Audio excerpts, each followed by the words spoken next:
All right, guys. So I want to talk about what I think is the most powerful form of self-care, because sometimes we think of self-care, we think about, getting a massage or getting a manicure, taking ourselves shopping or things like that, which are all great.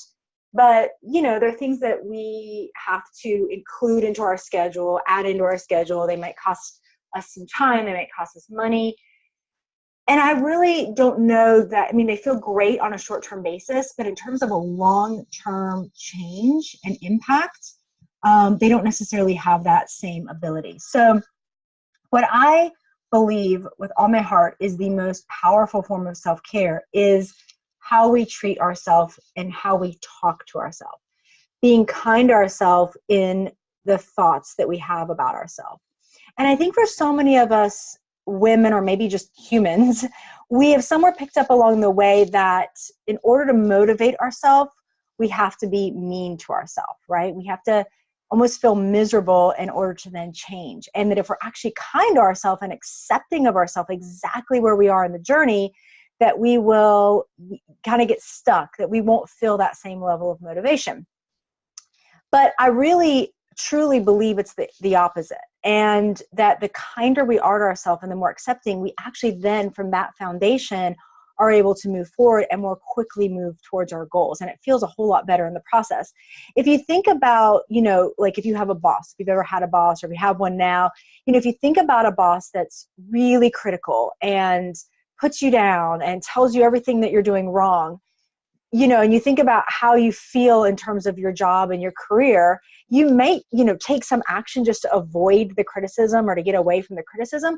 But in terms of how you really would feel about your job and your career and how you would show up each day, it would be very different and probably very negative in comparison to having a boss that, really praised you and, pointed out your strengths and pointed out what you were doing right, but still was there to, help you in the areas that you need help and kindly, redirect you when, there's something that needs that. And that's really what we want to do for ourselves. We want to come from this really loving foundation. And that sounds real like, oh, that's nice, but it's not. What I've come to realize is not just about feeling good. It really is the most effective way to move forward. Sometimes people will say, should I continue to lose weight, or should I even start to lose weight, or should I just accept myself where I'm at? I should accept my body and love my body where I'm at. And I'm like, yes, both, right? If you, feel like you want to lose weight, or if the weight represents to you that you haven't been taking care of yourself in the way that you really want to, and deep down, you haven't really been showing up for yourself and living your life in the most loving way for yourself, the weight is often just a representation of that. And again, what most of us do is we try to beat ourselves up to then change, right? And then we mess up and then we beat ourselves up more, and it's just sort of this vicious cycle. But you can start from a foundation of compassion and love, and that is actually the most powerful force, really, and the most powerful form of self-care. So here's how you do this. Just like we talked about back in week number 5, catching our thoughts. This is so important to start catching the thoughts that you're having about yourself. So sometimes these thoughts we're having, we don't even really realize how much they're impacting us. It's almost like this little whisper in the back of our head that's controlling how we feel. But sometimes it's really helpful to really catch those thoughts, take them out and look at them. And when we do that, sometimes what we realize is these are ridiculous. I can't believe I'm thinking these things, right? I would never talk to any other human being. I wouldn't even talk to my enemy this way. So sometimes we just realize how silly it is. Sometimes what we realize is what we're actually thinking and how negative it is. And just being able to see it, then we're able to deal with it, right? So again, just like I said back in week number 5, we don't want to get into this battle about whether it's true or not true, because we'll just spin out. What you always want to ask is, does it help me to think these thoughts? If I'm having thoughts like, I'm so lazy and I'm so overweight and I'm never going to be able to do this and I have no willpower, are those thoughts serving you? Are they creating emotions that are then, helping you to show up and take the action? Do they feel good, right? And no, they don't.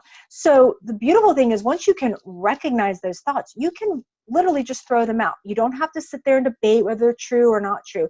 You can just decide these thoughts don't serve me. You can throw them out and start to replace them with thoughts that are kind.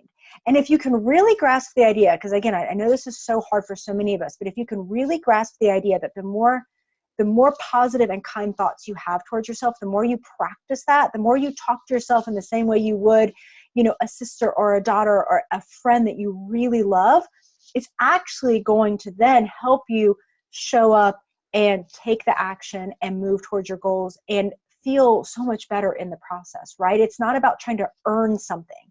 If you really come from the foundation of I'm perfect the way that I am, in the sense that I'm perfect in this place in my journey, and then from there, knowing that you're 100% worthy and 100% acceptable, then you get to make choices because they feel good and they feel right, versus trying to earn your worth or trying to avoid that negative self-talk. So this is one of those really simple but really hard things, because our brain wants to be efficient. And even though these thoughts make us feel terrible, they're what we're used to thinking. It's what our brain, it's our default thoughts. So we really have to be proactive about catching these thoughts, looking at these thoughts, really deciding if they serve us, and we know that they do or they don't based on how they're making us feel, and then giving ourselves permission to really throw away those thoughts that don't serve us, those thoughts that are mean, those thoughts that we would never say to somebody else. So it's an ongoing thing, but again, it's such a powerful thing, and it's what I really, really encourage you to do. So as you go through the rest of this, you know, week and you learn about self-care, this to me is the one thing, if you can do nothing else, come back to this, really practice this, and I promise this is something that will have such a huge impact as you go forward, as you finish up the program and go forward on your weight loss journey. So good luck in practicing this form of self-care.